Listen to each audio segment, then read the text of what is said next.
आज इस वीडियो में हम कंपेयर करेंगे एसबीआई कैशबैक क्रेडिट कार्ड और एचडीएफसी मिलेनियर क्रेडिट कार्ड को।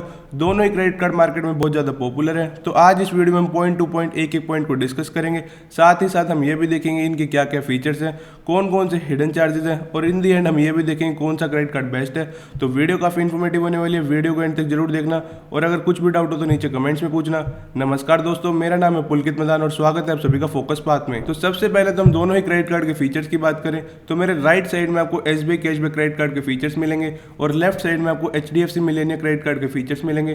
तो सबसे पहला फीचर यहाँ पर आता है कैशबैक का।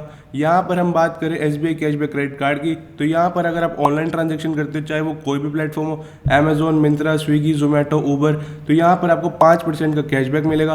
और अगर आप ऑफलाइन ट्रांजेक्शन करते हो तो यहाँ पर आपको 1% का कैशबैक मिलेगा। लेकिन यहाँ पर भी फर्दर टर्म्स एंड कंडीशन है। यहाँ पर अगर आप ऑनलाइन ट्रांजेक्शन करते हो तो यहाँ पर आपको 5% का कैशबैक तो मिलेगा ही, चाहे वो कोई भी प्लेटफॉर्म हो। लेकिन यहाँ पर इन्होंने लिमिट लगा रखी है कि आप मैक्सिमम एक बिलिंग साइकिल में 10,000 तक का ही कैशबैक अवेल कर सकते हो। और वहीं हम बात करें 1% कैशबैक की जो आप ऑफलाइन स्टोर पर करते हो, तो यहाँ पर भी एक लिमिट लगी हुई है कि आप मैक्सिमम 10,000 का ही कैशबैक अवेल कर सकते हो, वो भी एक बिलिंग साइकिल में। उसके बाद हम बात करें एचडीएफसी मिलेनियर क्रेडिट कार्ड की, तो यहाँ पर अगर आप इनके पार्टनर ब्रांड के साथ शॉपिंग करते हो, वो भी इस क्रेडिट कार्ड से पे करते हो, तब यहाँ पर आपको 5% का कैशबैक मिलेगा।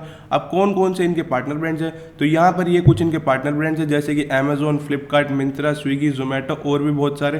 तो एक बार आप इनकी साइट पर जाकर चेक कर सकते हो कि इनके पार्टनर ब्रांड कौन कौन से हैं।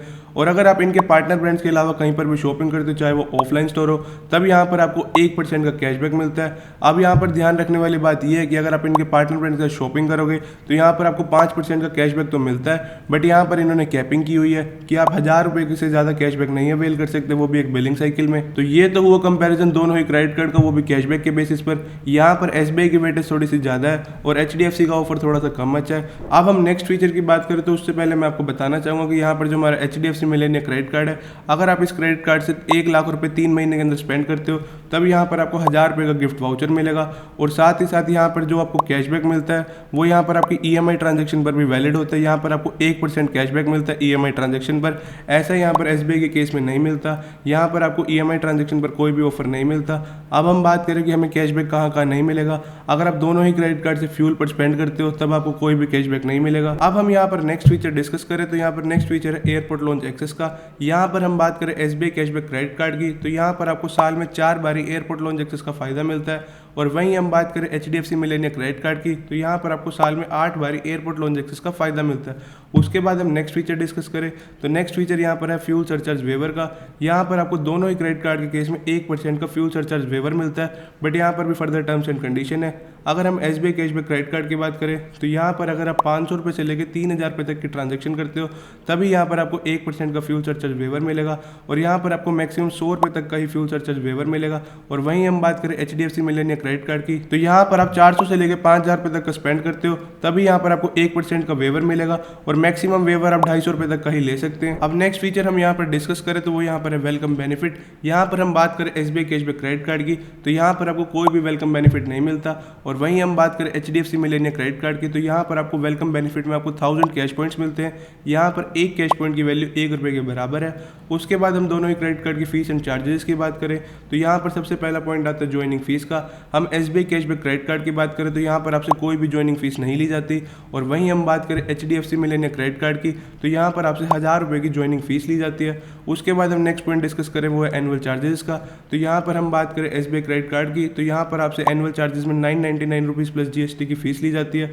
और वहीं हम बात करें एचडीएफसी मिलेनियर क्रेडिट कार्ड की, तो यहाँ पर भी आपसे 1000 रुपीज़ प्लस जीएसटी की फीस ली जाती है। अब यहाँ पर दोनों ही क्रेडिट कार्ड में जो एनुअल फीस है वो यहाँ पर वेव ऑफ हो सकती है। यहाँ पर हम एसबीआई कैशबैक क्रेडिट कार्ड की बात करें तो यहाँ पर अगर आप साल में 2 लाख रुपये स्पेंड करते हो इस क्रेडिट कार्ड से, तो यहाँ पर जो आपकी एनुअल फीस है वो वेव ऑफ हो जाएंगी। और वहीं हम बात करें एचडीएफसी मिलेनियर क्रेडिट कार्ड की, तो यहाँ पर अगर आप साल में 1 लाख से ऊपर स्पेंड करते हो तब यहाँ पर आपकी फीस वेव ऑफ हो जाएगी। अब हम यहाँ पर नेक्स्ट पॉइंट डिस्कस करें वो है ओवर ड्यू पेनल्टी। मतलब कि अगर हम क्रेडिट कार्ड का बिल पे करने में थोड़ा सा भी लेट हो जाए तब हमें कितनी पेनल्टी देनी होती है। तो यहाँ पर दोनों ही क्रेडिट कार्ड की जो पेनल्टी है वो कुछ इस तरह से आप स्क्रीन पर देख सकते हैं। अब हम इन कार्ड की एलिजिबिलिटी की बात करें कौन कौन अप्लाई कर सकता है, तो उससे पहले मैं आपको बताना चाहूँगा कि मार्केट में और भी डिफरेंट बैंक के क्रेडिट कार्ड अवेलेबल है, जैसे कि Flipkart axis bank credit card, Amazon पे ICICI क्रेडिट कार्ड। तो एक बार आप इन सभी क्रेडिट कार्ड को भी कंपेयर करना, देन आपको जो क्रेडिट कार्ड अच्छा लगे उसको अप्लाई करना। आपको सभी क्रेडिट कार्ड का लिंक नीचे डिस्क्रिप्शन में मिल जाएगा, एक बार आप अपने एंड से कंपेयर करना, क्योंकि लेना तो आपने ही है। उसके बाद चलो हम एलिजिबिलिटी की बात पर वापसी आते हैं। एलिजिबिलिटी में हमारे पास 2 क्राइटेरिया होते हैं, सैलरीड क्लास और सेल्फ एम्प्लॉयड। सेल्फ एम्प्लॉयड यानी जिनका खुद का बिजनेस होता है। तो यहाँ पर हम सबसे पहले बात करें SBI कैशबैक क्रेडिट कार्ड की, वो भी सैलरीड क्लास के लिए। तो सबसे पहले आपकी एज 21 साल से लेकर 60 साल के बीच होनी चाहिए और आपकी मंथली इनकम 18,000 से ज़्यादा होनी चाहिए। और वहीं हम बात करें SBI कैशबैक क्रेडिट कार्ड, वो भी सेल्फ एम्प्लॉयड के लिए। तो यहाँ पर सबसे पहले आपकी एज 21 साल से लेकर 60 साल के बीच होनी चाहिए और आपकी सालाना ITR 3.5 लाख से ज़्यादा होनी चाहिए। तो यहाँ पर हम बात करें HDFC मिलेनिया क्रेडिट कार्ड की, वो भी सैलरीड क्लास के लिए। तो सबसे पहले आपकी एज 21 साल से लेकर 40 साल के बीच होनी चाहिए और आपकी मंथली इनकम 35,000 से ज़्यादा होनी चाहिए। और वहीं हम बात करें सेल्फ एम्प्लॉयड की, तो आपकी एज 21 साल से लेकर 40 साल के बीच होनी चाहिए और आपकी सालाना ITR 6 लाख से ज़्यादा होनी चाहिए। तो यहाँ पर हम बात करें कौन कौन से डॉक्यूमेंट्स रिक्वायर्ड है दोनों ही क्रेडिट कार्ड को अप्लाई करने के लिए। तो सबसे पहले हम बात करते हैं SBI कैशबैक क्रेडिट कार्ड की, वो भी सैलरीड क्लास के लिए। तो यहाँ पर सबसे पहले आपके पास आपका इनकम प्रूफ होना चाहिए, चाहे वो आपके पास आपकी सैलरी स्लिप हो या फिर आपके पास आपकी ITR हो या फिर आपका फॉर्म 16 हो। उसके अलावा आपके पास आपका आधार कार्ड और पैन कार्ड होना चाहिए।